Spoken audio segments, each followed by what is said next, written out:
সবাইকে বিজয় গাথার অনুষ্ঠানে স্বাগতম। আমাদের আজকের অনুষ্ঠানের শিরোনাম মুজিবনগরের প্রথম সরকার এবং বাংলাদেশের আজকের অবস্থা, আজকের প্রেক্ষাপট, আজকের বাংলাদেশ। এবং আমাদের সাথে আছেন বাংলাদেশ আওয়ামী লীগের সাংগঠনিক সম্পাদক নাদিল ভাই এবং আছেন গবেষক লতিফুল কবির। আমি তাদের বিস্তারিত পরিচয় দিতে যেতে চাচ্ছি না, আমার মুখ থেকে সেটা শুনতে ভালো শোনাবে না। আমি নাদিল ভাইকে দিয়ে শুরু করতে চাই। নাদিল ভাই, মনে করেন আমাদের প্রজন্ম আপনাকে খুব ভালো করে চিনি। যারা আজকে 20 বছর বা যারা আজকে 18 বছর, তাদের কাছে আপনি নিজের পরিচয়টা কিভাবে দিতে চাচ্ছেন? আমার কি খুব বেশি বয়স মনে হয়? খুব বেশি বয়স না কিন্তু। হ্যাঁ, তা আমি তো ওই বলতেই চাই, বয়স আসলে সংখ্যায়। আহ, আমরা আমাদের মধ্যে সেই কৈশোর যৌবনের যে ফিলিংসটা, সেটা অবশ্যই আমি ধারণ করি। এবং আমি রাজনীতির পাশাপাশি আহ, কিছুটা সাংস্কৃতিক কর্মকাণ্ডের সঙ্গেও জড়িত ছিলাম। একটা পত্রিকা প্রকাশনার সঙ্গেও আমি জড়িত আছি। এবং আপনারা জানেন, দীর্ঘদিন আমি ক্রিকেট বোর্ডের সঙ্গে কাজ করেছি। ক্রিকেট বোর্ডের ডাইরেক্টর ছিলাম। ওমেন সুইং এর দীর্ঘদিন আমি চেয়ার হিসেবে কাজ করেছি এবং বিভাগীয় ক্রীড়া সংস্থা সিলেটের সম্পাদক হিসেবে কাজ করেছি। সেই হিসেবে যেহেতু সিলেটের ক্রীড়াঙ্গনে বেশ কিছু আন্তর্জাতিক মানের ক্রীড়া স্থাপনা, বঙ্গবন্ধু কন্যা যিনি আহ এই দেশে ক্রীড়াঙ্গনকে আধুনিকতার ছোঁয়া দেওয়ার জন্য কাজ করেছেন, তার নেতৃত্বে, তার অনুপ্রেরণায় আমরা কিছু আন্তর্জাতিক মানের স্থাপনা করেছি, যেটা সিলেটকে বহির্বিশ্বে তুলে ধরার জন্য কাজ করেছে। তো আমি এই কারণে মনে করি আমার সিলেট অঞ্চলের এবং বাংলাদেশের যেহেতু সবচেয়ে সুন্দর ground Sylhet international cricket stadium, সেই হিসেবে রাজনীতির একজন কর্মী, একজন ক্রীড়া সংগঠক, সেই হিসাবে তো অবশ্যই আমি তরুণদের কাছে অবশ্যই কোনোভাবে না কোনোভাবে কিছুটা হলেও পরিচিত আমি মনে করি। ধন্যবাদ নাদিল ভাই। আমি সত্যিকার অর্থে অনুষ্ঠানটাকে একটু হালকা করার জন্য আপনাকে দিয়ে শুরু করলাম, কারণ আমাদের প্রত্যেকটা আলোচনা ভীষণভাবে ভারী হয়ে যায় এবং একটা পর্যায়ে আমরা ভারাক্রান্ত হয়ে যাই। কারণ আমার যেটা মনে হয়েছে যে মুজিবনগরে যে আমাদের সরকার গঠন হয়েছে 1971 সালে, সেটা ছিল আমাদের একটা ঐতিহাসিক দিন এবং এটা একটা সেলিব্রেট করার মতন সময় এবং বিষয়। আমার কাছে এটা মনে হয় আমার ব্যক্তিগতভাবে। আমি লতিফুল কবির সাহেবের কাছে যাচ্ছি। লতিফ ভাই, আপনি যদি নিজের পরিচয়টা একটু তুলে ধরেন, কারণ আমাদের দর্শক শ্রোতারা অনেকেই আমাদের সাথে থাকেন সবসময়, আবার সবসময় থাকেনও না। তারা আমাকেও জিজ্ঞেস করেন যে আপনি কে, আপনি আওয়ামী লীগের কে। তো এই জন্য প্রতি পর্যায়ে আমি বলি যে পরিচয়টা তুলে ধরা ভালো, প্রত্যেকটা পর্ব যেন ইউনিক ভাবে মানুষের কাছে পৌঁছে। লতিফ ভাই, আপনার পরিচয়টা একটু দিবেন। আপনাকে ধন্যবাদ এবং যারা এখানে দেখছেন এই অনুষ্ঠানটি, সবাইকে ধন্যবাদ। এবং আমি ক্যালগারি, কানাডার একটা শহর, সেখান থেকে সবাইকে শুভেচ্ছা জানাচ্ছি একটা খুব গুরুত্বপূর্ণ আলোচনায় আমাকে এখানে অংশগ্রহণ করার সুযোগ দেওয়ার জন্য। আমি বিজয় গাথার যারা আয়োজক তাদেরকেও ধন্যবাদ দিয়ে বলি আমার পরিচয়। আমি পেশায় একজন প্রকৌশলী, এখানে প্রফেশনাল ইঞ্জিনিয়ার হিসেবে 20 বছরের বেশি ধরে আছি কানাডায়। কিন্তু আমার আগ্রহ আসলে ইতিহাসকে নিয়ে, এবং আমার লেখালেখি করি, আমি উপন্যাস, গল্প যাই লিখি, সেখানে আমার বাংলাদেশ এবং বাংলাদেশের যে রাজনৈতিক প্রেক্ষাপটগুলি, বিভিন্ন সময়ে ঘটে যাওয়া ঘটনাগুলি তার একটা অংশ থাকে। মুক্তিযুদ্ধ একটা প্রধান অংশ আমার লেখার বিষয়, এবং আমার একটা ইতিহাসকে নিয়ে লেখা বই আছে, সেটার নাম হলো 1000 বছরের বাংলাদেশ, ইতিহাসের পাঠ বৈচিত্র্য। এই প্রজন্মের সাথে আমার কানেক্টিভিটিটা মূলত আমার দুই মেয়ে, তারা এই প্রজন্মের, এবং তারা বেড়ে উঠছে কানাডার পরিবেশে, যদিও তাদেরও আগ্রহ আছে বাংলাদেশকে নিয়ে, বিশেষ করে বাংলাদেশের মুক্তিযুদ্ধকে নিয়ে, কারণ এটা একটা ব্যাপক আগ্রহের বিষয়। আমার লেখালেখি যদিও বাংলায়, তারা বলে আমি কেন ইংরেজিতে লিখি না। আমার একটা উপন্যাস ইংরেজিতে এখনো প্রকাশিত হয় নাই, তো হলে প্রজন্মের এখানকার যারা, বিশেষ করে এরা তো বাংলা পড়তে পারে না, ইংরেজিতে পড়বে। এই এখন বাকিটুকু দেখি আমাদের আলোচনার ভিতর দিয়ে। লতিফ ভাই, ধন্যবাদ যে আপনি আপনার নিজস্ব একটা পরিচয় আমাদের কাছে তুলে ধরলেন। নাদিল ভাই, আমি খুব সময় নষ্ট করতে চাই না, কারণ আপনারা অনেক ব্যস্ত থাকেন। আমরা বাংলাদেশের বলেছি যে ইতিহাসের সবচেয়ে গৌরবময় অধ্যায় হচ্ছে গিয়ে আমাদের মুক্তিযুদ্ধ। সে যুদ্ধ তো শুধু রণাঙ্গনে হয়নি, বিভিন্ন ক্ষেত্রে হয়েছে এবং মুজিবনগর সরকার আমাদের সেই ধরনের একটি অংশ, আমাদের যুদ্ধেরই একটি অংশ। আপনি যদি দর্শক শ্রোতাদেরকে আপনার রাজনীতিতে বলেন যে মুজিবনগর সরকার কেন গঠিত হয়েছিল এবং এর ঐতিহাসিক যেসব আ প্রেক্ষাপট ছিল সেগুলো নিয়ে আওয়ামী লীগের ভিতরে কি ধরনের আলোচনা হয় এবং আওয়ামী লীগের বর্তমান প্রজন্ম কি মুজিবনগর সরকারের গণতন্ত্র, মৈত্রী, সাম্য এসব বিষয় সম্পর্কে ওয়াকিবহাল? আহ, প্রথমে আমি আপনাকে এবং আপনার সঙ্গে যারা নৈপথ্য থেকে কাজ করছেন তাদেরকে ধন্যবাদ, কৃতজ্ঞতা জানাচ্ছি। দেশে এবং দেশের বাইরে যারা আমাদের এই অনুষ্ঠানটি দেখছেন, এবং বিশেষ করে সর্বকালের সর্বশ্রেষ্ঠ বাঙালি, জাতির জনক বঙ্গবন্ধু শেখ মুজিবুর রহমান, মুজিবনগর সরকারের যারা দায়িত্বে ছিলেন, বিশেষ করে আমাদের জাতীয় চার নেতা নজরুল ইসলাম, তাজউদ্দিন, কামরুজ্জামান, মনসুর আলী সাহেব, আমাদের সকল সেক্টর কমান্ডার, আমাদের বীর সকল মুক্তিযোদ্ধা, এবং ৩০ লক্ষ শহীদ যারা আত্মাহুতি দিয়েছিলেন, ২ লক্ষ মা বোন যারা সম্ভ্রম হারিয়েছিলেন, এবং মুষ্টিমেয় কিছু সংখ্যক কুলাঙ্গার ছাড়া সেই সময় সমগ্র বাঙালি জাতি বঙ্গবন্ধুর নির্দেশে এবং মুক্তির আকাঙ্ক্ষায় স্বাধীনতা যুদ্ধে কোনোভাবে না কোনোভাবে সম্পৃক্ত ছিলেন। সকলের প্রতি আমার বিনম্র শ্রদ্ধা জানিয়ে আজকের আলোচনা সভায় আমার বক্তব্য শুরু করছি। দেখুন, আপনি যে প্রশ্নটি করেছেন, মুজিবনগর সরকার যেটা গঠিত হয়েছিল তার ঐতিহাসিক এবং সাংবিধানিক এবং বহির্বিশ্বে মুক্তিযুদ্ধকে যুক্তিযুক্তভাবে তুলে ধরার জন্য একটা বলিষ্ঠ পদক্ষেপ। ১৯৭১ সালের ১০ এপ্রিল আমাদের স্বাধীন সার্বভৌম বাংলাদেশের প্রথম সরকার আহ, গঠন করা হয়েছিল, এবং ১৭ এপ্রিল মেহেরপুরে বৈদ্যনাথ তলা গ্রামে, আজকে আমরা যাকে মুজিবনগর বলছি, সেই আমল কাননে, পলাশির আমল কাননে আমাদের স্বাধীনতা অস্তমিত হয়েছিল ব্রিটিশের কাছে। আর আরেকটি আম্র কাননে স্বাধীনতার আমরা স্বপ্ন দেখেছিলাম, এবং স্বাধীনতা যুদ্ধে আনুষ্ঠানিকভাবে আমরা আমাদের যে মুজিবনগর সরকারের যাত্রা শুরু হয়েছিল, এবং তারা শপথ নিয়েছিলেন মাত্র ৪৫ মিনিটের একটি সেই আনুষ্ঠানিকতা ছিল। নিরাপত্তার কারণে দেশি বিদেশি সাংবাদিকরা ক্যালকাটা থেকে তারা সেখানে গিয়েছিলেন, এবং তারা ফিরে এসে বহির্বিশ্বে এই ঘটনাটি এবং ঐতিহাসিক ঘটনার তারা সাক্ষী হয়েছিলেন, এবং ঐতিহাসিক মুজিবনগর সরকার গঠনের সবকিছু, এবং যে ৭ জন সেখানে কে কোন দায়িত্ব নিয়েছেন, এবং কারা সেই শপথ গ্রহণ অনুষ্ঠান পরিচালনা করেছেন, এই বিষয়গুলো তারা বিস্তারিতভাবে তুলে ধরেছিলেন। এবং দেখুন, সেই সময় আমরা ধাপে ধাপে স্বাধীনতার দিকে যাচ্ছিলাম। আমরা তো ৪৭-এর পর থেকেই আমরা বুঝতে পেরেছিলাম যে পাকিস্তানিদের সঙ্গে আমাদের আসলে হবে না। আমরা বিশেষ করে ৫২ এসে ভাষা আন্দোলনের যে অভিজ্ঞতা, এবং একে একে ৫৪ শিক্ষা আন্দোলন, তারপরে আমরা পর্যায়ক্রমে ৬ দফা, ৬৯-এর গণঅভ্যুত্থান, তারপরে প্রাদেশিক নির্বাচনে আমরা যে ফলাফল, সেই ফলাফল মানবে না, আওয়ামী লীগকে সরকার গঠন করতে দিবে না, পশ্চিম পাকিস্তানিদের সময় ক্ষেপণ, এই সময়ের মধ্যে অস্ত্র শূন্য তৎকালীন পূর্ব পাকিস্তানে নিয়ে আসা এবং তাদের সামরিক পরিকল্পনা।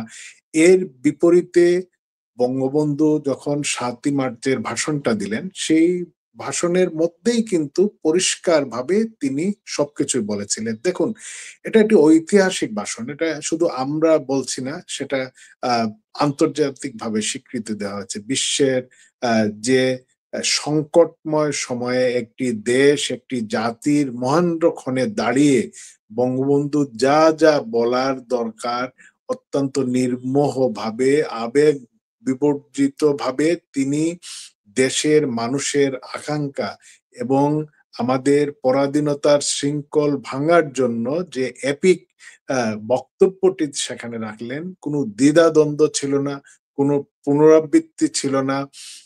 মানুষের উপর, বাঙালি জাতির উপর তার অবিচল যে আস্থা, শ্রদ্ধা, ভালোবাসা এবং মানুষ তাকে যে দায়িত্ব অর্পণ করেছিলেন, তিনি অত্যন্ত সুচারুরূপে তিনি সেই দিন বক্তব্য রেখেছিলেন। পাকিস্তানিরা তার সেই বক্তব্যের তাৎক্ষণিকভাবে তাৎপর্য হয়তো বুঝতে পারেনি বলেই বাঙালি জাতি কিন্তু তারা যা চেয়েছিলেন, তারা যা বুঝতে চেয়েছিলেন, তারা কিন্তু ঠিকই বুঝেছিলেন। এবং ধীরে ধীরে আওয়ামী লীগের নেতৃত্বে প্রস্তুতি নেওয়া হলো 25শে মার্চ, সেই কালো রাত্রিতে পাকিস্তানিরা নিরস্ত্র বাঙালির উপর ঝাঁপিয়ে পড়ল। আমরা সেই সময় দেখলাম বঙ্গবন্ধু তার স্বাধীনতার ঘোষণাটি তার বার্তার মাধ্যমে তিনি বিভিন্ন জেলায়, বিভিন্ন জায়গায় পাঠালেন। এগুলো নিয়েও আসলে বিতর্ক হচ্ছে। আমরা যদি সেই ঐতিহাসিক ঘটনাগুলা বলি, তার সঙ্গে আবার বিতর্কগুলার বক্তব্য টেনে আনি, তাহলে আবার আসলে আমাদের কথা বলার গতিটা কমা যায়। কিন্তু সেটা তো বলতেই হবে। দেখুন, স্বাধীনতার ঘোষণা নিয়ে প্রশ্ন তোলা হয়। আমি মনে করি ইতিহাস এমন একটি বিষয়, ইতিহাসকে কখনোই পেছানো যায় না, ইতিহাসকে নতুন করে লিখা যায় না। কারণ টাইম মেশিনে পিছনের দিকে যাওয়ার মতো বিদ্যা আমরা এখনো অর্জন করতে পারিনি, বা সেটা হয়তো আমরা পারবো না। যার যে প্রাপ্য, আমরা সেই সম্মানটা, সেই প্রাপ্য অধিকার বা তার কৃতিত্বটা যদি আমরা দিয়ে দিই, তাহলে এবং কার্পণ্য না করি, আমি মনে করি কোন ধরনের বিশৃঙ্খলা সৃষ্টি হবে না। জিয়াউর রহমান একজন সেক্টর কমান্ডার ছিলেন। পরবর্তীতে তার ভূমিকা নিয়ে সেটা বিতর্ক থাকতেই পারে, প্রশ্ন থাকতেই পারে। তিনি, আমাদের ৩টা বাহিনী ছিল, জেড ফোর্স, কে ফোর্স, এই যে বাহিনীর একটা নেতৃত্বে তিনি ছিলেন। তিনি মুক্তিযুদ্ধের একটি গুরুত্বপূর্ণ অধ্যায়, সেই সময় বাঙালি অফিসারদের মধ্যে তিনি যখন ঘোষণাটি দিয়েছিলেন ২৭শে মার্চ, সেটার গুরুত্ব কিন্তু অপরিসীম। সেই গুরুত্বকেও খাটো করার কোনো কারণ নেই। জিয়াউর রহমান জীবিত অবস্থায় তিনি স্বাধীনতার প্রথম ঘোষণা দিয়েছেন, সেটা কিন্তু কখনো বলেননি। যারা তাকে এই কৃতিত্ব দিতে চান প্রকারান্তরে, তারা কিন্তু তাকে ছোটই করে। আচ্ছা, যাই হোক, আওয়ামী লীগের নেতৃবৃন্দ সেই তার বার্তাটি যখন চট্টগ্রাম থেকে তারা প্রচার করলেন, এবং পরবর্তীতে জিয়াউর রহমান সাহেব সেটা প্রচার করলেন, এবং তার ভয়েসটা এবং তিনি যে ইথারে যে বার্তাটা ছড়িয়ে গিয়েছিল, বিদেশি সংবাদ মাধ্যম, গণমাধ্যম, বিদেশি জাহাজ, তারা কিন্তু সেই মেসেজটা রিসিভ করেছেন, এবং কোন দিন, কয়টায়, কোন সময় সেটা রিসিভ করেছেন, আমরা সেই ঐতিহাসিক সত্য ঘটনাগুলো জানি। তো যাই হোক, তার পরবর্তীতে এপ্রিলে 10 তারিখে সরকার গঠন হলো আনুষ্ঠানিকভাবে মুজিবনগরে। 27 তারিখে সেই সরকারের যাত্রা শুরু হলো। 17 বাঙালি তারিখে, জাতি 17 17 তারিখে। 17 মার্চ, জি। 17 March, April, 17 April, 17 17 April. April, 17 April Mujibnagar সরকার, মুজিবনগরে তারা শপথ নিলেন, এবং একটা মুক্তিযুদ্ধের অত্যন্ত গুরুত্বপূর্ণ অধ্যায়, যেটা আন্তর্জাতিক স্বীকৃতির জন্য এবং আইনসম্মতভাবে, যাতে আমরা এই জাতি একটা জনযুদ্ধে, এবং আমরা নিজেদের স্বাধীনতার জন্য আমরা যে রক্তাক্ত সংগ্রাম শুরু করলাম, তার আইনগত ভিত্তির একটা গুরুত্বপূর্ণ দিন হলো 17 এপ্রিল, মুজিবনগর সরকারের আনুষ্ঠানিক সেই যাত্রাটা। এবং আপনি তরুণ প্রজন্মের সঙ্গে যে কথাটি বলেছেন, আমাদের মেলবন্ধনের কথাটি বলেছেন, আমি এই মুহূর্তে বলবো না, আমাকে যদি সময় দেন, আমি পরবর্তী সময়ে সেই বিষয়ে আমি একটু অবতারণা করব। ধন্যবাদ নাদেল ভাই। আমি আপনার কথা শুনছিলাম।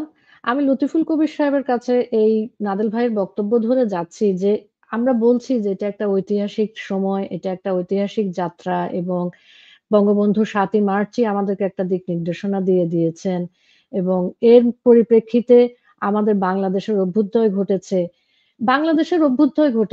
আমাদের বাংলাদেশ স্বাধীন হয়েছে। সবই ঠিক আছে। কিন্তু বাংলাদেশের ১ম সরকারের যে শপথ অনুষ্ঠান ছিল, সেখানে যে মুক্তাঞ্চল হলো, সাহসী একটা রাজনৈতিক পদক্ষেপ ছিল, সে দীক্ষায় দীক্ষিত হয়ে কি আমরা এই মুহূর্তে চলতে ব্যর্থ হচ্ছি? এ ধরনের কোন প্রক্রিয়া কি আপনার চোখে পড়ছে?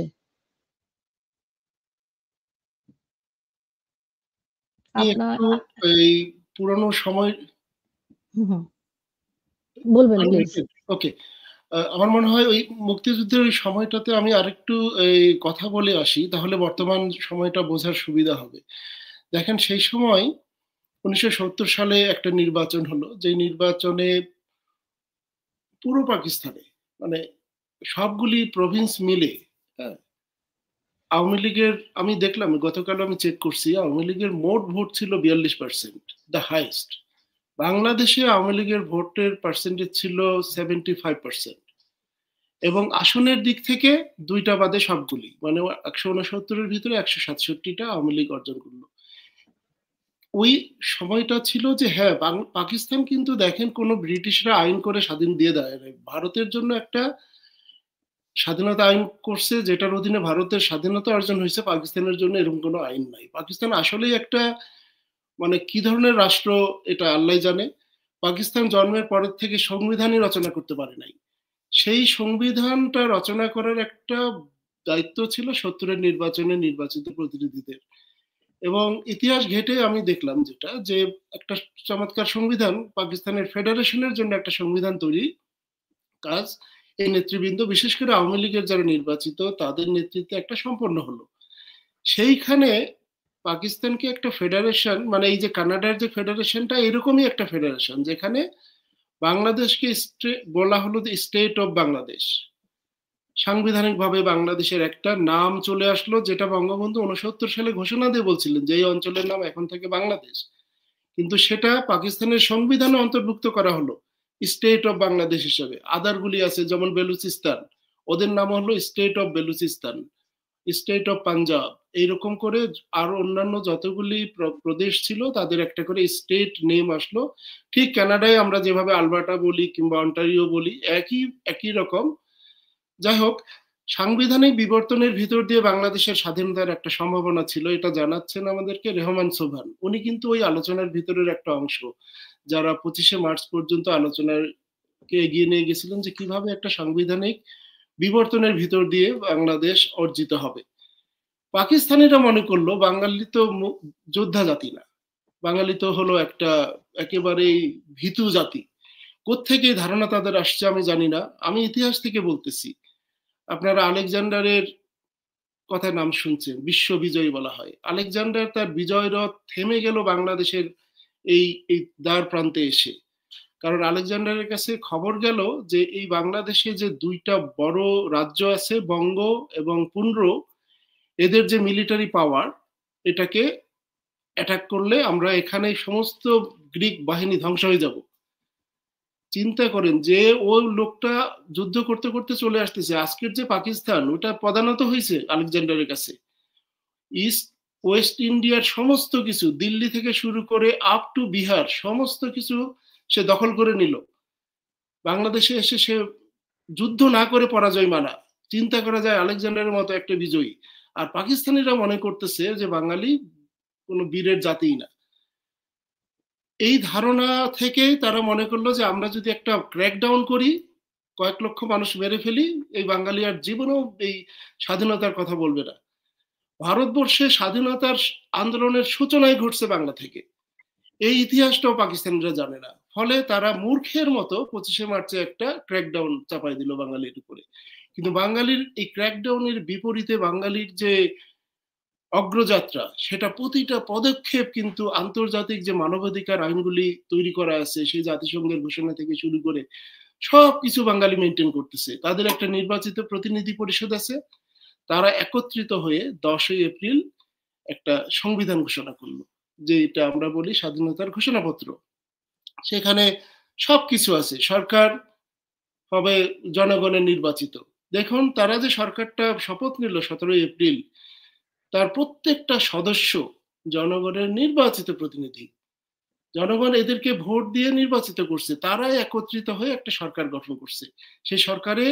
সেই রাষ্ট্র গঠন করছে এবং একটা সরকার গঠন করছে। সরকারের পক্ষ থেকে বঙ্গবন্ধুকে রাষ্ট্রপতি এবং তার অবর্তমানে সৈয়দ নজরুল ইসলামকে উপরাষ্ট্রপতি এবং বঙ্গবন্ধুর অনুপস্থিতিতে সৈয়দ নজরুল ইসলামকে রাষ্ট্রপতির দায়িত্বভার দেওয়া হলো। এই যে সাংবিধানিক পথের চলা, তারপর থেকে এখন আমি আজকের আলোচনায় আসবো একটু পরেই, যে বাংলাদেশ ওই সময়ের যে মুক্তিযুদ্ধের নেতৃত্ব, এটা পুরোপুরি সাংবিধানিক এবং জনপ্রতিনিধিত্বমূলক একটি সরকার। এই সরকার কারো ওই মেটিকুলাস প্ল্যান দিয়ে তৈরি করা না, এই সরকার কোনো সুশীল সমাজ করে আসে নাই। এই সরকার একেবারে 100% 100-তে 100। এমনকি তারা যে প্রধান সেনাপতি নিয়োগ করছে কর্নেল ওসমানীকে, উনিও একটা নির্বাচিত এমপি। তারপরে উপ সেনাপতি যে ছিলেন কর্নেল র, উনিও একটা এমপি, মানে এমএনএ বলে, ন্যাশনাল অ্যাসেম্বলির। তাহলে এটা একটা অনন্য ঘটনা যে একটা মিলিটারি কমান্ডার ইন চিফ যাকে বানানো হচ্ছে মিলিটারি চিফ, তিনি একজন নির্বাচিত এমপি এবং তার উপসেনাপতি উনিও নির্বাচিত এমপি। এইরকম একটা জায়গা থেকে বাংলাদেশের যাত্রা, মানে গণতন্ত্রের একটা কত শক্ত অভিঘাত এই বাঙালির যে স্বপ্নের ভিতরে এবং বাঙালির আকাঙ্ক্ষার ভিতরে, সেটার পরিপূর্ণ বাস্তবায়ন এবং তার নেতৃত্ব যারা দিলেন। এখান থেকে যদি দেখেন আজকের প্রেক্ষাপটে 5ই আগস্ট কি ঘটলো। 5ই আগস্ট, হ্যাঁ, আমরা রাস্তায় মানুষের দেখছি বিস্ফোরণ, কারণ মানুষের ভিতরে তো একটা গণতান্ত্রিক আকাঙ্ক্ষা আজকের না।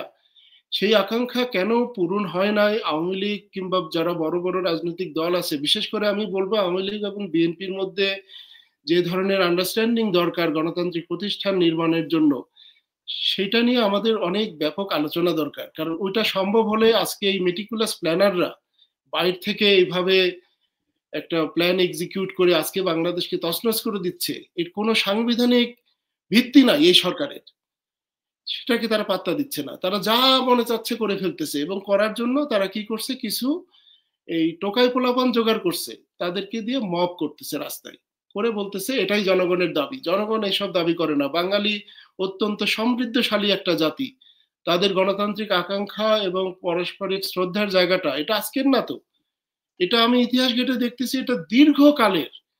এমনকি যখন এই যে মাৎসায়ন শুরু হলো শশাঙ্কের বিদায়ের পরে, তারপরে যখন পাল বংশের পতন ঘটছে, ওটা একটা গণতান্ত্রিক চেতনার ভিতর থেকে সবাই মিলে ঠিক করলো যে হ্যাঁ, আমরা একজনকে নির্বাচিত করব। তারপরে পাল বংশের যাত্রা। তাহলে এত দীর্ঘ একটা গণতান্ত্রিক অভিজ্ঞতার যে জাতি, তারা এই তথাকথিত মেটিকুলাস প্ল্যানের যে সরকার, এটা একটা সম্পূর্ণ অগণতান্ত্রিক, সম্পূর্ণ অসাংবিধানিক এবং বেআইনি একটি সরকার। লতিফ ভাই, আমি আপনার কথা ধরে একটু নাদেল ভাইয়ের কাছে যেতে চাচ্ছি। আমাদের সময় অতক্ষণ থাকে না যে আমরা খুব ইতিহাস ব্যক্ত করব, আবার কোনো কিছু ছেড়েও যাব, এরকম অবস্থা থাকে না। আমি আপনার কথা ধরে একটু নাদেল ভাইয়ের কাছে যেতে চাচ্ছি যে গণতান্ত্রিক এবং সাংবিধানিক শাসনের প্রতি তো আমাদের একটা প্রতিশ্রুতি ছিল। আমরা জনগণের প্রতিনিধি দ্বারা সরকারও গঠন করেছি বেশিরভাগ সময়। এখন আমরা দেখছি যে সংবিধানের আন্ডারে শপথ নেওয়ার পরেও যে সরকারই এসেছে, আমরা তাকে ইন্টারিম গভর্নমেন্ট বলি বা তাদেরকে বৈধ বলি বা অবৈধ বলি, সে তো সংবিধানের উপর হাত রেখে সে শপথ নিয়েছে। কিন্তু সে শপথ ভঙ্গ করে অনির্দিষ্টকালের জন্য ক্ষমতায় থাকার এক ধরনের সে প্রক্রিয়া হাতে নিয়েছে। তো এই যে আজকের বাংলাদেশের প্রথম সরকারের যে আদর্শ ছিল যে তারা একটা যুদ্ধ অবস্থার ভিতরেও কিন্তু তারা কি করেছে, একটা সাংবিধানিক প্রক্রিয়ায় তারা ক্ষমতাকে সুসংহত করার চেষ্টা করেছে। সেই চেষ্টা 2025 সালে যারা বলছে যে তারা বিপ্লবের মাধ্যমে, গণ অভ্যুত্থানের মাধ্যমে, জনগণের ম্যান্ডেট নিয়ে জনগণের ইচ্ছাকে চরিতার্থ করার জন্য দেশের দায়ভার গ্রহণ করেছে, তারা কেন সংবিধানের উপর হাত রেখে শপথ নিয়ে সেই সংবিধান ভঙ্গ করার মতন প্রক্রিয়া হাতে নিচ্ছে, পদক্ষেপ হাতে নিচ্ছে? আপনার রাজনৈতিক বিশ্লেষণ এখানে কি বলে? দেখুন, এই বিষয়টা পুরোপুরি আদর্শিক। সাধারণ মানুষের মতামত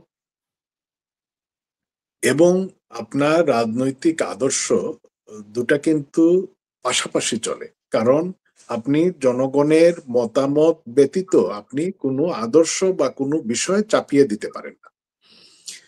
মুক্তিযুদ্ধ আওয়ামী লীগের একক কোনো বিষয় নয়। অনেকেই বলে থাকেন যে আওয়ামী লীগ মুক্তিযুদ্ধ নিয়ে বাণিজ্য করেছে, এই চেতনাকে নিয়ে তার রাজনীতি করেছে। এটা কিন্তু নেতিবাচক অর্থে বলে থাকেন। তো আজকে দেখুন, 5 অগাস্টের পর থেকে মুক্তিযুদ্ধ এবং মুক্তিযোদ্ধাদেরকে যে হেয় করা হয়েছে, আওয়ামী লীগ ছাড়া কেউ কি কোনো কথা বলেছেন?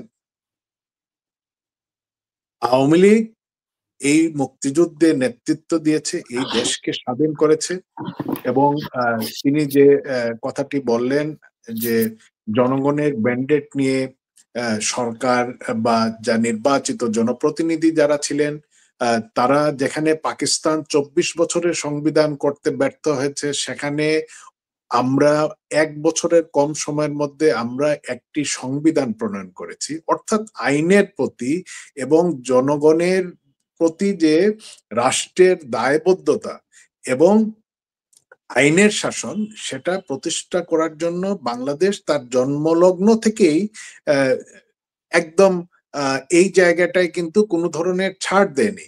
মুজিবনগর সরকার, মুজিবনগরে হয়েছে হেডকোয়ার্টার ক্যালকাটায় ছিল, এভাবে আপনার আপনি যদি প্যালেস্টাইনিদের দেখেন বৈরুত থেকে তিউনিসিয়া পর্যন্ত ছিল, আফগানিস্তানের ঠিক পেশোয়ারে ছিল, ঠিক এইভাবে আমরা পৃথিবীর বিভিন্ন জায়গায় এই উদাহরণগুলো দেখতে পাই। আজকে যারা জুলাই আগস্ট আন্দোলন করেছিলেন, এরা আন্দোলনে, আমি প্রথমেই বলে নিই একদম সচেতন ভাবে, আমাদের সাধারণ ছাত্রছাত্রীরা, আমাদের সন্তানরা, আমাদের ছোট ভাই বোন অনেকেই সেখানে অংশগ্রহণ করেছিলেন। তারা কি কারণে গিয়েছিলেন? আবেগ থেকে। তারা বুঝতে পারেননি তাদেরকে কিভাবে বিভ্রান্তির বেড়াজালে ফেলা হয়েছিল এবং এখনো সেই বিভ্রান্তি থেকে তারা পুরোপুরি বের হতে পারেননি। আমি কোনোভাবেই তাদেরকে বা তাদের অভিভাবককে আমি দোষারোপ করি না। আমরা ক্ষমতায় ছিলাম, আমরা তাদেরকে বুঝাতে ব্যর্থ হয়েছি। এই ব্যর্থতা আমাদের এই ব্যর্থতার দায়টা নিয়েই বলছি যে দেখুন, যারা 75-এর পরাজিত শত্রু খুনি, 71-এর যারা খুনি, 71-এ 30 লক্ষ মানুষকে শহীদ করা হয়েছে, 30 লক্ষ মানুষ আত্মাহুতি দিয়েছেন, 2 লক্ষ মা বোন সম্ভ্রম হারিয়েছেন। আমি একটি উদাহরণ এই জায়গায় দিতে চাই। আপনি ইসরায়েলের দিকে দেখুন, গাজায়, ফিলিস্তিনে হাজার হাজার সেখানে ফিলিস্তিনিদের হত্যা করা হচ্ছে। তারা তো ইহুদি, যারা হত্যা করছে, শিশু হত্যা করছে, নারী হত্যা করছে, হসপিটালে বৃষ্টির মতো বোমা নিক্ষেপ করছে, তারা সেখানে কতটা ধর্ষণ করেছে। আজকে যারা বাংলাদেশে পাকিস্তানের পক্ষে মায়া কান্নাকাটি এবং সেই যে পাকিস্তানিদের রক্তবীজ থেকে যাদের জন্ম, তারা আজকে পাকিস্তানিদের সঙ্গে আবার উঠা বসা মেলামেশা করার স্বপ্ন দেখছেন।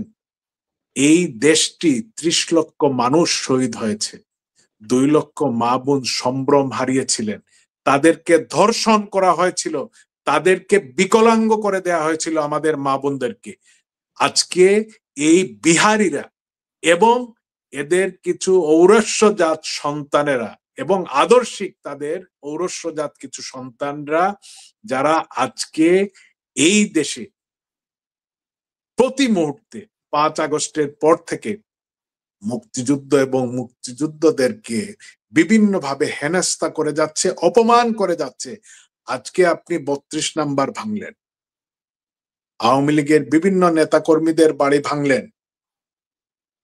আজকে বঙ্গবন্ধু স্বাধীনতার অবিবাংশিত নেতা, বঙ্গবন্ধুর আহ্বানে, বঙ্গবন্ধুর ভাষণ দিয়ে তিনি এই জাতিকে জাগিয়ে তুলেছিলেন। আপনি শাসক হিসাবে বঙ্গবন্ধুকে পছন্দ অপছন্দ করতে পারেন। আজকে সোহরাওয়ার্দী উদ্যানে মুক্তিযুদ্ধের সেই গৌরব গাথাময় যে জাদুঘর, যে মিউজিয়াম, সেটার কলেবর খুব বড় ছিল না, সেটা কেন ভেঙে ফেলা হলো?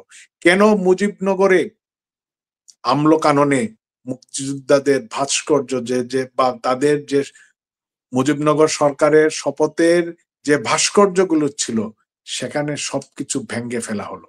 আজকে আমরা দেখি নিয়াজির ছবিকে কোনোভাবেই বিকৃত করা হচ্ছে না, কিন্তু জেনারেল আরোরার ছবিকে বিকৃত করা হচ্ছে। কেন? 71-এ হেরে গিয়েছেন, 71-এ পারেন নাই, 71-এ 30 লাখ মানুষকে শহীদ করেছেন, 2 লাখ মা বোনকে ধর্ষণ করেছেন, তারপরেও লেজ গুটিয়ে অস্ত্র সমর্পণ করে বাংলাদেশ থেকে পাকিস্তানিরা লজ্জাজনক ভাবে পরাজিত হয়ে তাদেরকে যেতে হয়েছিল। সেই পরাজয়ের সুদ 2024-এর জুলাই আগস্টের পরে এসে বাংলাদেশের উপর, বাংলাদেশের সাধারণ মানুষের উপর, সংখ্যালঘুদের উপর, আওয়ামী লীগের উপর, মুক্তিযুদ্ধের স্মৃতি চিহ্নের উপর আপনাদের নিতে হচ্ছে। কেন নিতে হচ্ছে?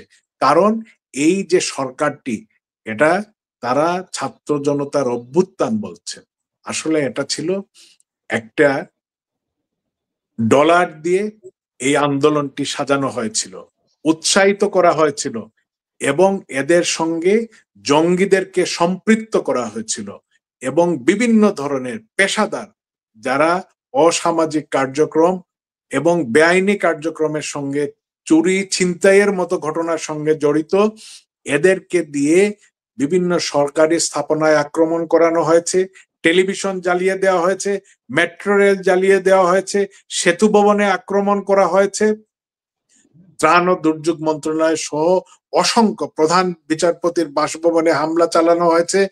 এইভাবে অনেক কিছুই করা হয়েছে। একসঙ্গে 450 থানায় আক্রমণ করা হয়েছে, অস্ত্র লোড করা হয়েছে।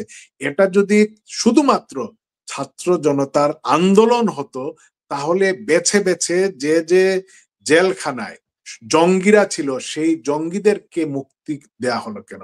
সেই জঙ্গিদেরকে মুক্ত করে দেয়া হলো কেন? এই প্রশ্নের জবাব কেউ দিতে পারবেন? আজকে 30 লক্ষ শহীদ যেখানে আমাদের আত্মহত্যা দিলেন, তাদেরকে যারা হত্যা করলো, তাদের সঙ্গে আমরা শুতে পারি, তাদের সঙ্গে বসতে পারি, তাদের সঙ্গে খাওয়া দাওয়া করতে পারি। আর এই জুলাই আগস্ট আন্দোলনে সাধারণ ছাত্রছাত্রীদেরকে সামনে রেখে মানুষকে বিভিন্নভাবে উত্তেজিত করে সরকারের সঙ্গে আইন শৃঙ্খলা বাহিনীর মুখোমুখি দাঁড় করিয়ে আততায়ী দিয়ে তাদেরকে হত্যা করে, থানা আক্রমণ করে, পুলিশকে পুড়িয়ে হত্যা করে মারার পরে যে হত্যাকাণ্ডগুলো হলো, আমি দায়িত্ব নিয়েই বলছি, এই যে আমরা বিভিন্নভাবে যে হিসেব পেয়েছি, পুলিশের সংখ্যা 2000-এর বেশি এবং সেই আন্দোলনে প্রায় 850-র বেশি মৃত্যুবরণ করেছেন। প্রত্যেকটা প্রাণ তার পরিবারের কাছে মূল্যবান। আমার পরিবারের সন্তান, আমার ভাই, আমার সন্তান যেভাবে আমার কাছে গুরুত্বপূর্ণ, আমার কাছে অত্যন্ত বেদনার এই ঘটনাটি যে পরিবারের হয়েছে তার কাছেও অত্যন্ত বেদনার। কিন্তু শুধু কি পুলিশের দোষ রয়েছে, আইন শৃঙ্খলা বাহিনীর দোষ রয়েছে, সরকারের দোষ রয়েছে? আইন শৃঙ্খলা বাহিনীর দায়িত্বটা কি? সরকারের দায়িত্বটা কি? সরকারের জানমালের, এই দেশের আইন শৃঙ্খলা নিরাপত্তা রক্ষা করা, সেই কাজটা তারা করেছে। কিন্তু যারা বিভিন্ন এনজিওর নামে আমেরিকা থেকে পয়সা নাদেল ভাই এইখানে কিন্তু জনগণের একটা প্রশ্ন আছে এবং জনগণের পক্ষ থেকে আমিও আপনাকে প্রশ্নটা করতে চাই। আপনি প্রথমেই বললেন এটা একটা ডলার দেওয়া ষড়যন্ত্র, ডলারের বিনিময়ে ষড়যন্ত্র হয়েছে এবং আপনি বলেছেন, আপনি স্বীকার করেছেন যে আপনারা ক্ষমতায় ছিলেন, আমরা ক্ষমতায় ছিলাম। ক্ষমতায় থেকে সকল রকমের প্রশাসনিক বা কাঠামো ব্যবহার করে আমরা কেন জানতে পারলাম না যে ডলার দিয়ে এই ধরনের ষড়যন্ত্র হচ্ছে? কারণ কোনো ষড়যন্ত্র কিন্তু নাদিল ভাই গোপনে হয়নি।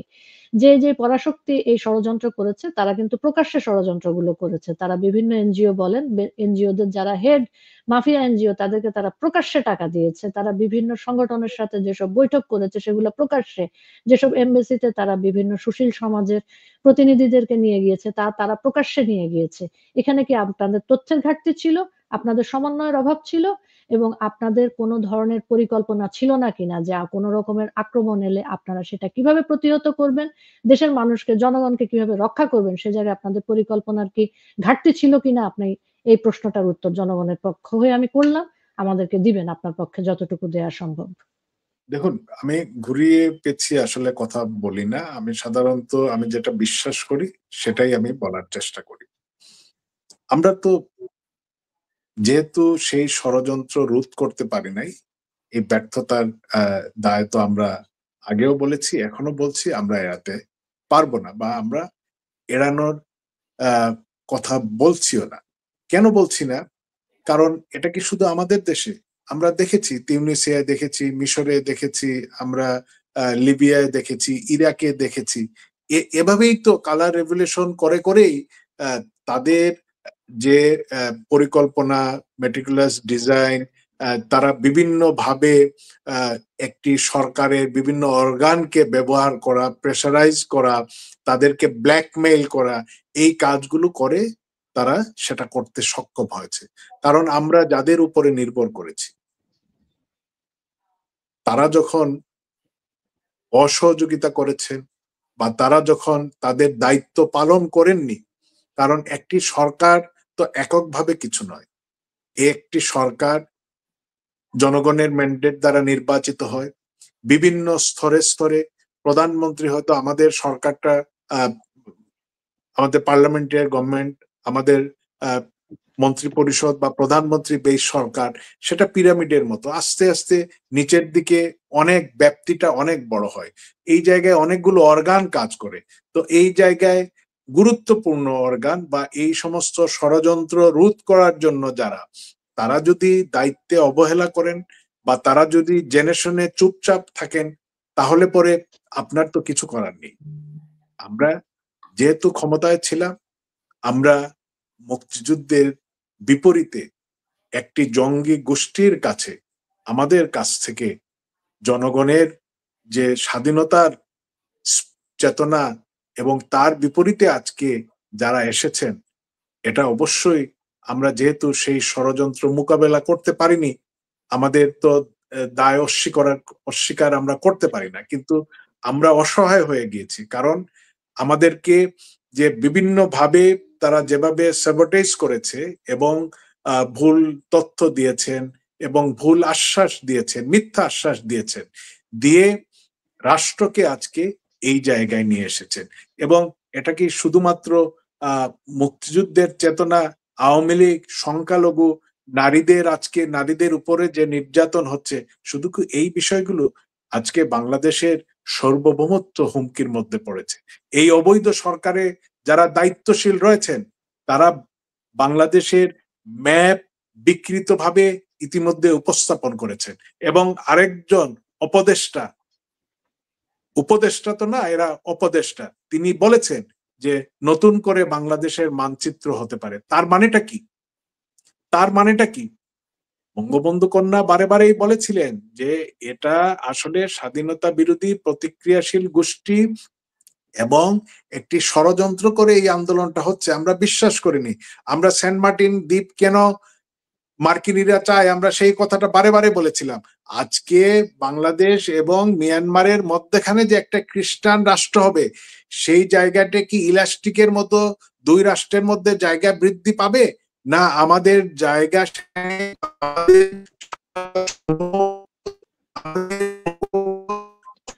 নাদিম ভাই, আপনার ওখান থেকে সাউন্ডের সমস্যা হচ্ছে, একটু কারিগরি ত্রুটি দেখা দিয়েছে। আমি এই ফাঁকে এই যে অবস্থার মধ্যে আমরা পড়েছি, এই ফাঁকে লতিফ ভাইয়ের কাছে একটু যেতে চাচ্ছি, কারণ নাদিল ভাইয়ের ওখানে কারিগরি ত্রুটি, ওনার ওখান থেকে সাউন্ড কম আসছে, সাউন্ড ঠিক মতো এই আসছে না। অবস্থা থেকে কিভাবে উত্তরণ হবে আমি মনে করি নাদিল ভাই, আমরা দুঃখিত নাদিল ভাই, আপনার আহ্বান রাখি দেশের সাথে যুদ্ধমুক্ত এবং নিরাপদ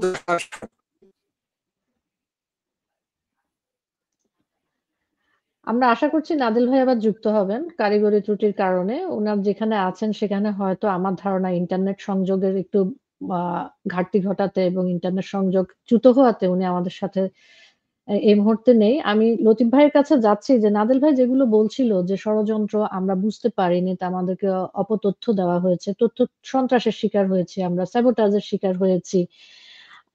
আমার শুধু মনে হয় যে এই ষড়যন্ত্র, এই স্যাবোটাজ এগুলো তো আমরা শুনে যাচ্ছি। এর পরিপ্রেক্ষিতে এগুলোকে মোকাবেলা করার জন্য আমরা সাধারণ জনগণ বলি, আমরা দেশের মানুষ বলি বা যারা রাজনীতিবিদ আছেন তারা বলি, তাদের কি কোনো ধরনের আপনি স্বচ্ছ পরিকল্পনা দেখতে পাচ্ছেন যে দেশের সার্বভৌমত্ব ব্যাহত হতে যাচ্ছে? কয়েকটি পরাশক্তির ষড়যন্ত্রের কারণে আমরা একটা প্রক্সি ওয়ার এর মধ্যে জড়িয়ে যাওয়ার সম্ভাবনা দেখা দিচ্ছে। এগুলোকে মোকাবেলা করার জন্য কি আপনি দেখতে পাচ্ছেন যে আমাদের সরকারের পক্ষ থেকে বা দেশের আমরা যাদেরকে গবেষক বলি, যাদেরকে বুদ্ধিজীবী বলি, তাদের পক্ষ থেকে কোন ধরনের সুসংহত পদক্ষেপ বা পরিকল্পনা আপনি কি এ ধরনের কোন কিছু এই মুহূর্তে দেখতে পেয়েছেন? হ্যাঁ, ধন্যবাদ আপনাকে। হ্যাঁ, চমৎকার একটি জায়গায় আমরা আসছি আলোচনায়। যেটা হলো আপনি ওই আবার সেই মুক্তিযুদ্ধের সরকারেই আমরা যদি ফিরে যাই, দেখবেন মূল জায়গা আমাদের শক্তি সেটা যেকোনো দেশের জন্যই। যে দেশগুলি এই নানা রকমের পরিকল্পনার দ্বারা ধ্বংস হলো তাদের প্রত্যেকেরই ১ নম্বর সমস্যা ছিল গণতান্ত্রিক প্রতিষ্ঠানগুলি তৈরি করার ব্যাপারে তাদের ঘাটতি। তো বাংলাদেশেও সেই সমস্যাটি আমরা দীর্ঘদিন ধরে দেখে আসতেছি। কিন্তু আমার কাছে একটা বিশাল সম্ভাবনার জায়গা তৈরি হলো ১৯৯০ সালে। ১৯৯০ সালের সেই অভ্যুত্থানের পরে যখন আমরা একটি সুন্দর নির্বাচনের ভিতরে ঢুকলাম, তারপরে কিন্তু বাংলাদেশে প্রকাশ্যে চলে আসলো ২ টা দল, যে দ্বিদলীয় একটা সিস্টেম যেটা একটা আকাঙ্ক্ষার জায়গা যেকোনো গণতান্ত্রিক দেশে, বিশেষ করে ক্যাপিটালিস্ট ডেমোক্রেসি যে দেশগুলি করে, যেমন ধরেন কানাডা বলেন, আমেরিকা বলেন, ব্রিটেন বলেন। ২ টা প্রধান দল থাকবে, তারা জন আকাঙ্ক্ষাকে ধারণ করবে এবং নির্বাচনের ভিতর দিয়ে তাদের সরকারের পরিবর্তন ঘটবে।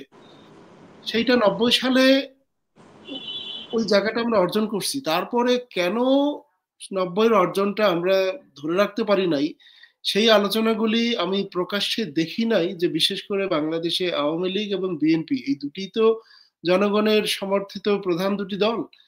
তাদের ভিতরে যে ধরনের এনগেজমেন্ট দরকার, হ্যাঁ, শুধুমাত্র রাষ্ট্রীয় বিষয় না, আন্তর্জাতিক বিষয়। এই যে ষড়যন্ত্রটা দেখেন, একই ষড়যন্ত্র ভারতের বিরুদ্ধেও হলো। এই জর্জ সরোজরা তো ওখানেও টাকা ঢালছে, বাংলাদেশে কত টাকা ঢালছে, তার থেকে অনেক গুণ বেশি টাকা তারা খরচ করছে ভারতে।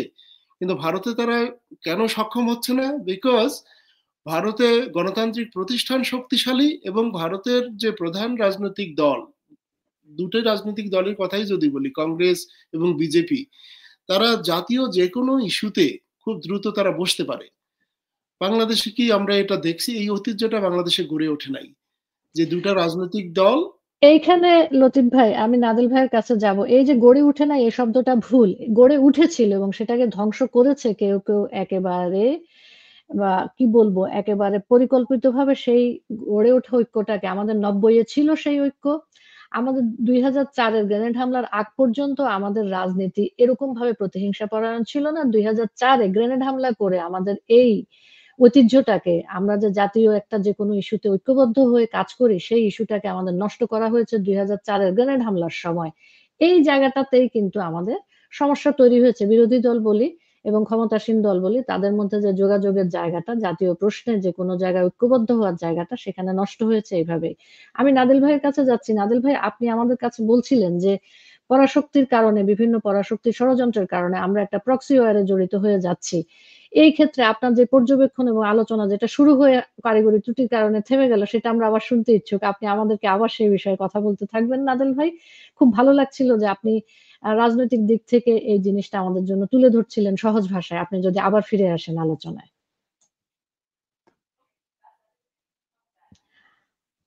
সমস্যা হয়ে গেল সংযোগটা। তো যাই হোক, দেখুন আমরা অবশ্যই একটা শান্তিপ্রিয় জাতি। আমরা মহান মুক্তিযুদ্ধের পর থেকেই আমরা একটি পররাষ্ট্রনীতি আমরা অনুসরণ করে যাচ্ছি। সকলের সঙ্গে বন্ধুত্ব, কারো সঙ্গে শত্রুতা নয়।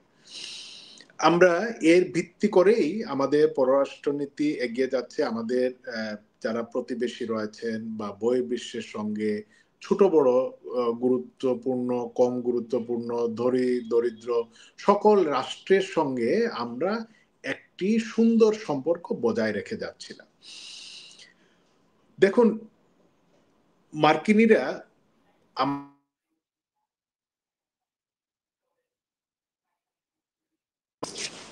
তারা কিন্তু আমাদেরকে কখনোই তারা সমর্থন করেনি।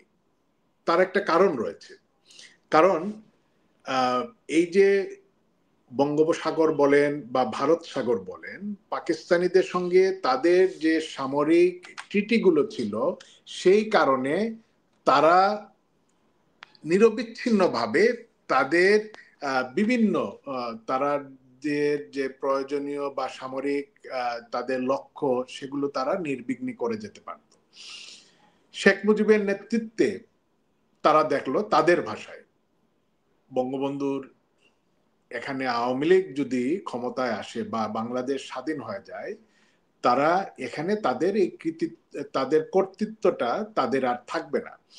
এবং এই কারণেই তারা মূলত মুক্তিযুদ্ধের বিরোধিতা করে থাকে, তাদের ফ্লিট পাঠানোর পরিকল্পনা গ্রহণ করে। ভারত এবং রাশিয়ার সেই সময় যে ঐতিহাসিক গুরুত্বপূর্ণ ভূমিকা, সেই কারণে দেখুন আমরা মুক্তিযুদ্ধে মার্কিনীদের অপছন্দ বা তাদের সরাসরি বিরোধিতার পরেও আমরা এই দেশটি স্বাধীন হলো এবং আমরা সেই গৌরবান্বিত জাতি যারা একটি রক্তাক্ত সংগ্রামের মধ্য দিয়ে আমরা আমাদের দেশকে, আমাদের মাতৃভূমিকে আমরা স্বাধীন করেছি। তারপর থেকে তারা বিভিন্নভাবে আমাদেরকে অসহযোগিতা করেছে, আমাদেরকে ছোট করার চেষ্টা করেছে এবং বঙ্গবন্ধু হত্যাকাণ্ডের পরে তাদের ভূমিকা এবং ৭৪-এ আমাদের দেশে যে দুর্ভিক্ষ হলো সেই সময়টার ভূমিকার জন্য কিন্তু অনেকে তাদের কিছু কৌশলকে দায়ী করে থাকেন। এবং তারপরে যদি আমরা একদম ২০০০-এর পরের দিকে আমরা আসি, দেখুন তারা বারেবারেই আওয়ামী লীগ ক্ষমতায় আসার পর থেকে তারা বিভিন্ন সুবিধা চেয়েছে, বিভিন্ন সামরিক জোট করার জন্য বারে বারে চাপ দিয়েছে, কিন্তু বঙ্গবন্ধু কন্যা জয়ন্তী শেখ হাসিনা বাংলাদেশের জনগণ, বাংলাদেশের স্বাধীনতা, সার্বভৌমত্ব এবং আমাদের যে পররাষ্ট্রনীতি, সকলের সঙ্গে বন্ধুত্ব, কারোর সঙ্গে শত্রুতা নয়, সেই কারণে তিনি কখনোই কোনো তাদের চাপেই তাদের কাছে নতি স্বীকার করেননি। এবং নতি স্বীকার করেননি বলেই আজকে আওয়ামী লীগের এবং বঙ্গবন্ধু কন্যাকে এই অবস্থায় তারা ফেলে দিয়েছে। এবং এটা কি শুধুমাত্র আওয়ামী লীগ বা বঙ্গবন্ধু কন্যা বা বাংলাদেশের ক্ষেত্রে, বিশ্বের বিভিন্ন দেশে আপনি যদি দেখেন যে মার্কিনীরা যেখানেই তারা যেটা করতে চেয়েছে তার বিপরীতে যে জাতীয়তাবাদী নেতা যেখানেই তাদের যে স্বার্থ, সেই স্বার্থ যাকে দিয়ে চরিতার্থ তারা করতে পারেনি তাকেই তারা দৃশ্যপট থেকে সরিয়ে দিয়েছে। কাউকে তারা হত্যা করেছে, কাউকে ক্ষমতা থেকে তারা সরিয়ে দিয়েছে। এবং এই কাজটা তারা সব সময় করে থাকে এবং বাংলাদেশের ক্ষেত্রেও এটা হয়েছে এবং আগামী দিনেও আপনি দেখবেন। আপনি দেখুন এই মিয়ানমারে যে আং সান সুচি, তাকে নিয়ে মানুষের কি আকাঙ্ক্ষা ছিল, তাকে একটা সংগ্রামের প্রতীক হিসাবে তাকে দেখা হতো। তিনি সেই মিয়ানমারে তার সেই অতীতের সংগ্রামী জীবন, যার যে চারিত্রিক দৃঢ়তা ছিল, আমরা দেখলাম সামরিক জান্তার সঙ্গে মিলে তিনি মিয়ানমারকে আজকে খান খান করে দিলেন। আজকে মিয়ানমারে গণতন্ত্র বলেন, মানবতা বলেন এবং তাদের রাষ্ট্রের কোনো কিছুই কিন্তু আজকে অবশিষ্ট নেই। আজকে মিয়ানমার ৩ ভাগ হবে না কয় ভাগ হবে এখন কিন্তু আমরা কেউ সেটা বলতে পারি না। সেখানে চায়নাদের একটা অবস্থান থাকবে, না আমাদের প্রতিবেশী দেশদের তাদের একটা কি অবস্থান থাকবে, মার্কিনীরা সেখানে কি করবে, না সেখানে তাদের আরাকান আর্মি বা অন্যান্য যে জঙ্গি গোষ্ঠী রয়েছে সরকারের সঙ্গে যারা যুদ্ধ করছে তাদের কি অবস্থা হবে, অথবা আমাদের ভূখণ্ড তারা ব্যবহার করে তাদের সেখানে সেই সংঘাত করবে এবং আমাদের অবস্থা কি হবে। এবং দেখুন সেখানে আবার নো ফ্লাই জোন হয় কিনা, বিভিন্ন বিষয় কিন্তু শোনা যাচ্ছে। এবং এই যে আপনার প্রতিবেশী বা আপনার প্রতিবেশীর ঘরে যখন আগুন লাগবে, আপনি কিন্তু তখন অবশ্যই আপনিও কিন্তু নিরাপত্তাহীনতায় পড়ে গেলেন, কারণ সেই আগুনে আপনিও পুড়তে পারেন। আমাদের অর্থনীতি, আমাদের জনসংখ্যা, আমাদের সীমিত সম্পদ, আমাদের এই যে ভূখণ্ড, এই সব কিছু মিলিয়ে আমাদেরকে যদি কোনো ধরনের একটা সংঘাতময় পরিস্থিতির মধ্যে পড়তে হয় এবং তার মধ্যে এখন আবার গুদের উপর বিস্ফোরার মতো একটা জঙ্গিবাদী সরকার আমাদের উপর সিন্দাবাদের দৈত্যের মতো আমাদের উপরে চেপে বসেছে, যারা কোনো ধরনের একটার পর একটা মেকি কাজ করে যাচ্ছে। এই যে আমি দুটো তিনটা উদাহরণ বলি, এই যে মঙ্গল শোভাযাত্রা না আনন্দ শোভাযাত্রা, এগুলা কিন্তু আসলে তাদের একটা ক্রিয়েট করা কৃত্রিম বিষয় মানুষকে এইদিকে দেখানো। আজকে দেখুন, এতে করে আমাদের সংস্কৃতি, ইউনেস্কোর যে স্বীকৃতি এবং খামাখা একটা বিতর্ক সেখানে উস্কে দেওয়া হচ্ছে, মূলত মানুষের দৃষ্টিভঙ্গি অন্যদিকে সরানো। এবং তারপরে তারা যে ইনভেস্টমেন্টের যে বিষয়টি করলেন, এটা তো অত্যন্ত নিম্নমানের একটি নাটক মঞ্চস্থ তারা করেছে, যেটা এদেশের মানুষ দেখেছে। যে লোক একটা ছোট্ট মানে ব্যবসা প্রতিষ্ঠান নেই, যার কোনো ছোট্ট কোনো কোম্পানিরও সে মালিক না, এই ধরনের শত শত মানুষকে তারা ইনভেস্টমেন্ট কথা বলে নিয়ে এসেছেন। তাদের কোনো ব্যাকগ্রাউন্ড নেই, কোনো বিশ্বের কোনো স্বীকৃত প্রতিষ্ঠানকে তারা নিয়ে আসতে পারেনি। যাকে দিয়ে করেছে তার বাবা একজন দুর্নীতিগ্রস্ত মানুষ, সে এই অল্প বয়সে ইংল্যান্ডের মতো জায়গায় বাড়ি গাড়ি অনেক কিছু কিভাবে করলো? সে একটা বিদেশি নাগরিক, তাকে এখানে নিয়ে এসে আজকে যে আপনার নিরাপত্তা উপদেষ্টা করা হয়েছে খলিলুর রহমান, সেও তো একটা আপাদমস্তক, একটা দুর্নীতিগ্রস্ত, একটা ফ্রড, একটা জালিয়াত, যে একটা নয় অসংখ্য ঘটনা তার জালিয়াতি রয়েছে। বাংলাদেশের নিরাপত্তার দায়িত্বে একজন বিদেশি নাগরিককে নিয়ে আসা, এই কাজগুলো কিন্তু তারা মূলত লোক দেখানোর জন্য করে যাচ্ছে। এবং আরেকটি নাটক তারা, যেটা আসলে মূলত নির্বাচন না হওয়া, মানুষের দৃষ্টিভঙ্গি এবং তাদের এই যে কাজগুলো এবং অহেতুক বিতর্ক তৈরি করা, এগুলো কিন্তু মূলত মানুষের দৃষ্টিভঙ্গিকে অন্যদিকে সরিয়ে দেওয়া এবং মানুষকে বিভ্রান্ত করা। এই চায়না সফর নিয়ে অনেক কিছুই বলা হলো, আসলে অশ্বডিম্ব। আমরা এই যে আগস্ট থেকে এখন পর্যন্ত তাদের সাফল্যটা কি? একমাত্র একটা জায়গায় তাদের সাফল্য, মুক্তিযুদ্ধের চেতনা, মুক্তিযুদ্ধের পক্ষের শক্তি, আওয়ামী লীগকে নিপীড়ন করা, মামলা দেওয়া, হামলা করা, দেশের সাধারণ মানুষের নিরাপত্তা আজকে নেই। মানুষ বাংলাদেশে যে পরিমাণ মহিলারা নির্যাতিত হচ্ছেন, ধর্ষিত হচ্ছেন, অতীতের যে কোনো সময়ের তাহলে দেখব যে এটা উত্তর বৃদ্ধি পাচ্ছে। এই তো হচ্ছে ইউনূসের বাংলাদেশ, যে শান্তিতে নোবেল পুরস্কার পেয়ে বার্মা শেষ করেছে সূচি, আর আজকে এই আমাদের প্রিয় মাতৃভূমিকে আজকে ধ্বংস করে ফেলেছে, বা ধ্বংসের দিকে পুরোটাই তো নিয়ে গিয়েছে এই অবৈধ জঙ্গি ইউনূস সরকার, যে জঙ্গিবাদকে পৃষ্ঠপোষকতা দিয়ে আজকে এই সোনার বাংলাকে আরবার শ্মশানের বাংলায় পরিণত করেছে।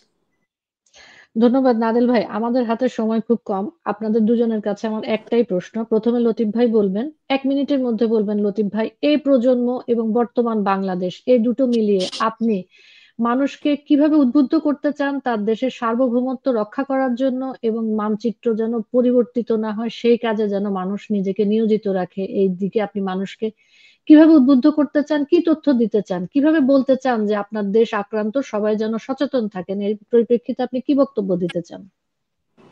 ধন্যবাদ আপনাকে। আমি চেষ্টা করব 1 মিনিটের মধ্যে বলতে।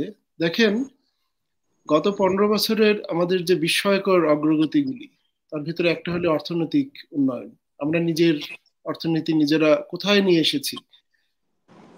এই যে entrepreneurship, that is the spirit of Bangladesh, এবং বাঙালিদের ভিতরে যে এন্টারপ্রেনারশিপ যে কোয়ালিটিটা, এটা গ্লোবাল স্কেলে আপনি দেখতে পারবেন। তো যাদের ভিতরে যে এই স্পিরিটটা আছে, এন্টারপ্রেনার, তারা নেগোসিয়েশনের মাস্টার। ইন্টারন্যাশনাল সমস্ত বায়ারদের সাথে নেগোশিয়েট করতে তারা এতটাই সক্ষমতা অর্জন করছে গত 15 বছরে, যে আপনার billions of dollars they can make from their business. এই মানুষগুলি গণতান্ত্রিক প্রতিষ্ঠান তৈরি করার ব্যাপারে শুধু অনাগ্রহ, এটা আমি দেখছি, যে তাদের রাজনীতিতে অনাগ্রহ। তার ভিতরে কিছু মানুষ আসতেছিলেন, আমি দেখি নাই জানা, ধরেন আমাদের বিশ্ববরেণ্য ক্রিকেটার সাকিব আল হাসান, তার মতো একটা স্টার, উনি রাজনীতিতে আসছেন।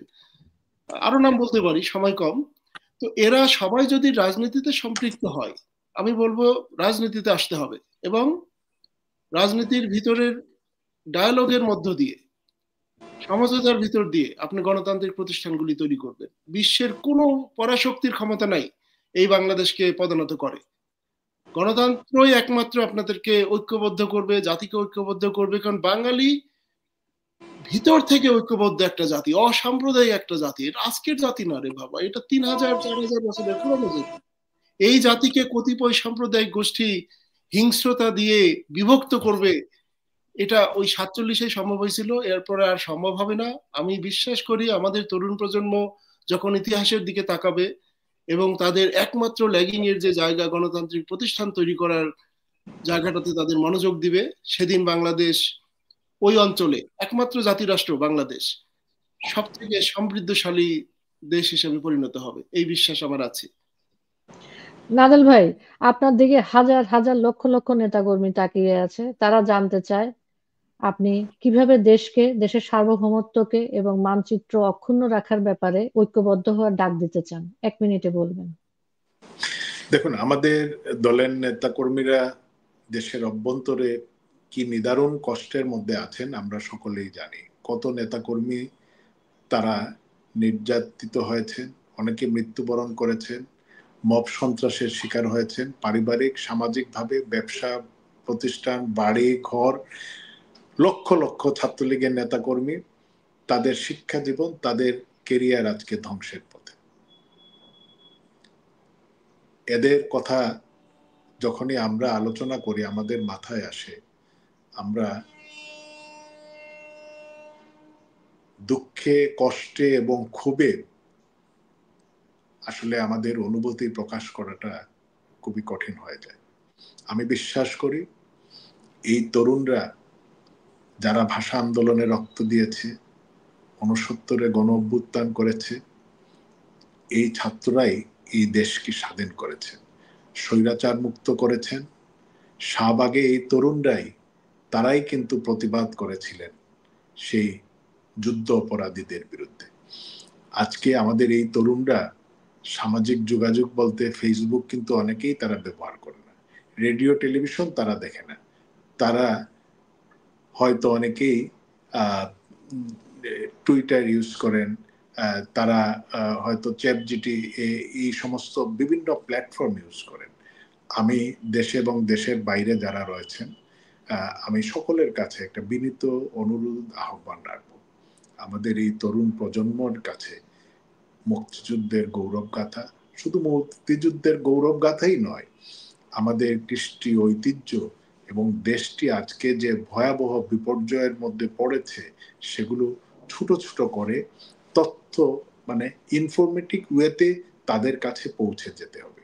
আমি এই দেশের আজকে 30% বেশি হচ্ছে তরুণ। আওয়ামী লীগের 15 বছর, 15.5 বছর ক্ষমতায় ছিল, যে ছাত্র বা যে তরুণটি আজকে 25 বছর বা 20 বছর, 28 বছর, সে শিক্ষাঙ্গনে সন্ত্রাস দেখেনি, সেশন জট দেখেনি, সে দেখেনি চর দখলের মতো শিবির কিভাবে রক কেটে তাদের কর্তৃত্ব প্রতিষ্ঠা করতে চায় শিক্ষা প্রতিষ্ঠানে, ছাত্রদল কিভাবে গুলাগুলি করে হল দখল করতে চায়। এই 15 বছর এক নাগাড়ে শিক্ষাঙ্গন শান্তিপূর্ণ অবস্থায় ছিল। কিছু কিছু বিচ্ছিন্ন ঘটনা ঘটেছে। এই যে বিনামূল্যে বই বঙ্গবন্ধু কন্যা জয়ন্তী শেখ হাসিনা দিয়েছেন এবং 36 কোটি বই সর্বশেষ দিয়েছেন, এগুলো কিন্তু তারা জানে না। তারা জানে না তথ্য প্রযুক্তিকে কিভাবে আওয়ামী লীগ সহজলভ্য করেছে। গ্রামীণ ফোনের অনুমতি আওয়ামী লীগ দিয়েছে। আওয়ামী লীগ জেলায় জেলায় যে আইটি পার্ক করার উদ্যোগ নিয়েছে, আজকে তরুণদের জন্য কর্মসংস্থানের জন্য এই ব্যবস্থা নেওয়া হয়েছে। প্রতিটি বড় বড় জেলায় পাবলিক বিশ্ববিদ্যালয় হয়েছে, মেডিকেল কলেজ হয়েছে। কে করেছে? আওয়ামী লীগ করেছে। কার জন্য করেছে? এই ছাত্রছাত্রীদের জন্য করেছে। এরা আমাদের সন্তান, এরা ভবিষ্যৎ প্রজন্ম, যারা এই দেশটা গড়বে, এই দেশটা নেতৃত্ব দিবে। এই তরুণদেরকে আমাদেরকে কাছে টানতে হবে। তাদেরকে এই জঙ্গি ইউনূসের সকল অপকর্মগুলোকে আমাদেরকে তুলে ধরতে হবে। আমরা যদি এই জায়গায় ব্যর্থ হই, আমাদের ঘুরে দাঁড়ানোটা কঠিন হবে। আমাদের দলের নেতাকর্মীরা কষ্ট নির্যাতন সহ্য করেও, অতীতেও যেভাবে জন্ম থেকে আওয়ামী লীগ এদেশের মানুষের জন্য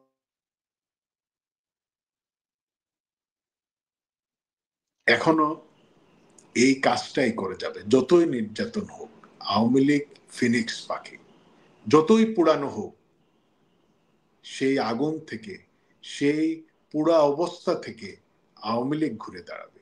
আওয়ামী লীগকে কোনোভাবেই প্রতিহত করা যাবে না। ধন্যবাদ নাদেল ভাই। আমরা প্রোগ্রামের একদম শেষ প্রান্তে চলে এসেছি। আপনাদের দুজনকে অসংখ্য ধন্যবাদ। আপনারা এতক্ষণ আমাদেরকে সময় দিয়েছেন। আমাদের প্রত্যেকটা অনুষ্ঠানের শেষে আমরা একটাই কথা বলি যে দেশের জনগণ, দেশের মেহনতি কৃষক শ্রমিক জনতা এবং দেশের তরুণ সমাজ যদি দেশকে ওন করে, তারা যদি দেশের এই অবস্থাকে দেখে তারা যদি রুখে দাঁড়ায়, তাহলে দেশ ঘুরে দাঁড়াবে। অন্যথায় আমাদের ঘুরে দাঁড়ানোর সম্ভাবনা তিরোহিত হয়ে যাবে। আপনারা যারা যারা অনুষ্ঠান দেখেছেন, যারা যারা সাথে ছিলেন, যারা যারা মন্তব্য করেছেন, তাদের সকলকে অসংখ্য ধন্যবাদ। যারা রেকর্ডেড ভার্সন দেখবেন, তাদেরকে বলবো আপনারা নতুন নতুন প্রশ্ন নিয়ে আসেন এবং দেশের স্বার্থে, দেশের জনগণের স্বার্থে, দেশের সার্বভৌমত্বের স্বার্থে ঐক্যবদ্ধ হন। দেশকে রক্ষা করুন, দেশের মানচিত্রকে রক্ষা করুন। দেশের যে ধরনের সম্ভাবনা দেখা দিয়েছে, দুর্যোগপূর্ণ সম্ভাবনা, তা আপনারা রুখে দিন। আমরা এখন সকলে জয় বাংলা বলতে বলতে বাড়ি যাব। আবার আপনাদের সাথে আমাদের পরবর্তী অনুষ্ঠানে দেখা হবে, কথা হবে। সেই পর্যন্ত শুভরাত্রি। ভালো থাকুন, নিরাপদে থাকুন এবং সর্বোপরি বেঁচে থাকুন। জয় বাংলা। জয় বাংলা। জয় বাংলা।